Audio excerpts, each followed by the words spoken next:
Welcome back everyone to another tutorial. Today we're going to see how to give a cat a pill.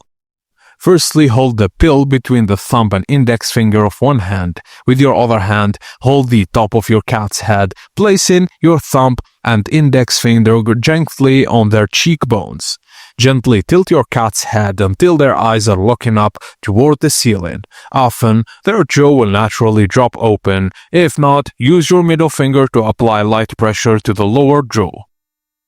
Bring the pill close to their mouth and keep your middle finger over their small incisor teeth to keep the mouth open.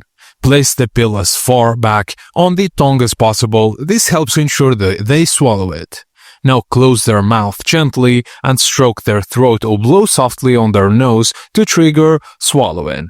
Just an extra tip, if your cat is squirmy, wrap them in a towel to secure their legs and claws before starting. This helps keep the process safe and calm.